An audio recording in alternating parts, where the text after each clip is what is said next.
ഭക്ഷ്യോൽപ്പന്ന മേഖലയിലെ ലോകത്തിലെ ഏറ്റവും വലിയ മേളയ്ക്ക് അടുത്ത മാസം അവസാനം ദുബായ് സാക്ഷിയാകും. World Trade Centre, Expo City എന്നീ രണ്ട് വേദികളിലായി നടക്കുന്ന ഗൾഫ് ഫുഡിൽ 195 രാജ്യങ്ങളാണ് പങ്കെടുക്കുന്നത്. ഇന്ത്യ ആയിരിക്കും ഇത്തവണ ഔദ്യോഗിക പങ്കാളിത്ത രാജ്യമെന്നും സംഘാടകർ അറിയിച്ചു. ഗൾഫ് ഫുഡിന്റെ 31ാമത് എഡിഷന്റെ വിവരങ്ങളാണ് സംഘാടകർ പുറത്തുവിട്ടത്. ഗൾഫ് ഫുഡിന്റെ ചരിത്രത്തിലെ ഏറ്റവും വലിയ മേളയായിരിക്കും ഇത്തവണത്തേതെന്ന് വ്യക്തമാക്കുന്നതാണ് വിവരങ്ങൾ. അതുകൊണ്ട് തന്നെ പതിവിൽ നിന്നും വ്യത്യസ്തമായി 2 വേദികളിലാണ് മേള നടക്കുക.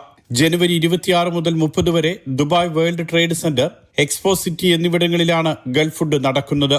വിവിധ തരം പാനീയങ്ങൾ, പാലുൽപ്പന്നങ്ങൾ, മാംസം, പാചക എണ്ണ, മത്സ്യം, സമുദ്രോൽപ്പന്നങ്ങൾ തുടങ്ങിയവ വേൾഡ് ട്രേഡ് സെന്ററിൽ പ്രദർശിപ്പിക്കും. മൊത്ത വ്യാപാര മേഖലയ്ക്കാണ് എക്സ്പോ സെന്ററിൽ പരിഗണന. അരി, ധാന്യങ്ങൾ, പയറുവർഗ്ഗങ്ങൾ തുടങ്ങിയവയ്ക്കും ഭക്ഷ്യോൽപ്പന്ന രംഗത്തെ ചരക്കു നീക്കത്തിന് സഹായിക്കുന്ന സ്ഥാപനങ്ങളും എക്സ്പോ സിറ്റിയിലുണ്ടാകും. 195 രാജ്യങ്ങളാണ് തനത് ഭക്ഷ്യോൽപ്പന്നങ്ങളും പരീക്ഷണങ്ങളുമായി ഗൾഫ് ഫുഡിനെത്തുക. 2,40,000 മീറ്റർ സ്ഥലത്താണ് മേള സംഘടിപ്പിക്കുന്നത്.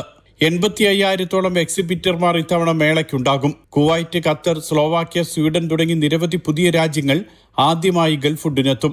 ഇന്ത്യയാണ് ഇത്തവണത്തെ ഔദ്യോഗിക പങ്കാളിത്ത രാജ്യമെന്നും ഇന്ത്യയിൽ നിന്ന് മാത്രം 600-ലധികം സ്റ്റോളുകൾ ഉണ്ടാകുമെന്നും സംഘാടകർ വ്യക്തമാക്കി. Mathrubhumi news, Dubai.